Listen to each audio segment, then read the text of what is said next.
Very good evening, dear students. I hope you all are fit and fine. So, today we are going to start with session number 9 of class 11 IP CBSE board, and we are going to cover the chapter number 3 brief overview of Python. So, in this session, you will be able to learn and understand about Python keywords, Python identifiers, variables in Python, data types, and number data type and its types. So let's talk about Python keywords. Python keywords are the reserved words with a special meaning. Python में जो keywords होते हैं वो reserve होते हैं, मतलब कि वो लिमिटेड इन नंबर होते हैं और उनका एक स्पेशल मीनिंग होता है। और दूसरी बात, Python is case sensitive. Case sensitive का मतलब है, अगर मैंने एक वेरिएबल क्रिएट किया है जिसका नाम n है और वो n स्मॉल लेटर में है और उसकी वैल्यू मैंने अगर 10 असाइन की है, पर प्रिंट करते हुए अगर मैं कैपिटल N प्रेस करता हूँ तो पाइथन का इंटरप्रेटर एरर जनरेट करेगा, क्योंकि small n and capital N are different in Python. तो दिस शोज और this proves that Python is case sensitive. तो इन दिस टेबल आप देख सकते हैं कि इसमें पाइथन के कीवर्ड्स दिए हुए हैं जिनको आप वेरिएबल के नेम के लिए यूज नहीं कर सकते। ये कीवर्ड्स हैं, इनका स्पेशल मीनिंग है and we will be learning about them और understanding about them in our further sessions. Now let's understand about identifiers, names used to identify variable, function or other entities. Identifiers हमें help करते हैं किसी variable को name देने के लिए और फंक्शन को और कोई भी एंटिटीज जो हम पाइथन में यूज करते हैं। There are certain rules for identifiers. अब आइडेंटिफायर्स को नेम देने के लिए हमें कुछ रूल्स को फॉलो करना पड़ता है। पहला रूल तो ये है कि कोई भी आइडेंटिफायर है तो वो किसी भी कैपिटल लेटर से स्टार्ट हो सकता है या किसी भी लोअर लेटर से भी स्टार्ट हो सकता है या वो अंडरस्कोर से स्टार्ट हो सकता है, but it can not start with the digit. कोई भी टेबल का नेम, फंक्शन का नेम कभी भी नंबर के साथ स्टार्ट नहीं हो सकता। Prefer to keep them short and meaningful. इसका मतलब ये हुआ कि हमें आइडेंटिफायर्स को शॉर्ट रखना चाहिए और मीनिंगफुल रखना चाहिए। जैसे कि अगर आप सिंपल इंटरेस्ट की एप्लीकेशन बना रहे हो तो जो प्रिंसिपल अमाउंट की जो वैल्यू है उसका जो आप वेरिएबल क्रिएट करोगे उसका नाम भी प्रिंसिपल होना चाहिए। और अगर आप रेट ऑफ इंटरेस्ट स्टोर करवा रहे हो किसी वेरिएबल में तो उस वेरिएबल का नाम रेट ऑफ इंटरेस्ट होना चाहिए। तो इट शुड बी मीनिंगफुल, कि हमें पता लग जाए कि कौन सी वैल्यू किसके अंदर स्टोर है। It can not be A keyword. जो मैंने आपको पिछली स्लाइड में टेबल दिखाया था उसमें कुछ कीवर्ड्स दिए हुए थे, आपका वेरिएबल उन कीवर्ड में से नहीं हो सकता। उसका कारण ये है कि वो जो कीवर्ड्स हैं वो रिजर्व वर्ड्स है और उनका एक स्पेशल मीनिंग है पाइथन में।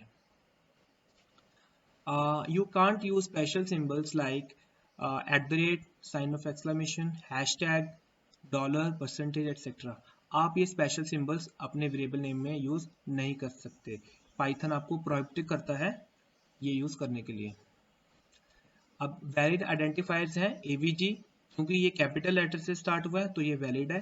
MIN, this is also valid, started with small letter. Underscore num1 underscore num1 is also valid, क्योंकि ये अंडरस्कोर से स्टार्ट हुआ है। And marks underscore English, this is also valid because इन दोनों के बीच में अंडरस्कोर का साइन है।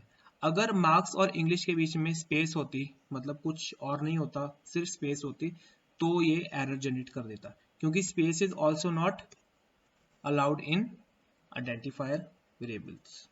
Now let's understand about variables. Variable is an identifier whose value can change. Variable एक ऐसा identifier है जिसकी value change हो सकती है। It should be unique in a single program and application. इसका मतलब ये हुआ कि वेरिएबल नेम एक पर्टिकुलर एप्लीकेशन में और प्रोग्राम में यूनिक होना चाहिए, वो एक से ज़्यादा सेम नेम के नहीं हो सकते, अदरवाइज आपका जो पाइथन का इंटरप्रेटर है वो एरर जनरेट करेगा। It can be a string, number और अल्फा न्यूमेरिक। ये एक स्ट्रिंग हो सकता है जिसमें अल्फ़ाबेट्स होते हैं, एक नंबर हो सकता है जिसमें नंबर होते हैं, और ये एक अल्फा न्यूमेरिक जिसमें कि अल्फ़ाबेट और नंबर्स दोनों हो सकते हैं। जैसे कि जेंडर नाम का वेरिएबल है, इसके अंदर हमने जो वैल्यू स्टोर करवाई है वो है मेल। जैसे कि जेंडर नाम का वेरिएबल है जिसके अंदर जो हमने वैल्यू सेव करवाई है वो है मेल, यानी कि ये एक स्ट्रिंग वैल्यू है। एज 27 ये न्यूमेरिक वैल्यू है, और नेम विवेक ये भी एक स्ट्रिंग वैल्यू है। आप यहाँ पर देख सकते हैं कि जो स्ट्रिंग वैल्यूज है वो हमेशा इन्वर्टेड कॉमास में आती है, और जो नंबर है वो कभी भी इन्वर्टेड कॉमा में नहीं आता। So you should keep this thing in your mind. आप जब भी वेरिएबल्स बनाएंगे तो आपको उनको वैल्यू असाइन करनी पड़ेगी, चाहे रन टाइम पे चाहे डिज़ाइन टाइम पे। रन टाइम पे वैल्यूज कैसे देंगे वो मैं आपको नेक्स्ट सेशंस में बताऊंगा। Wherever the name occurs, it replaces it with the value assigned to it.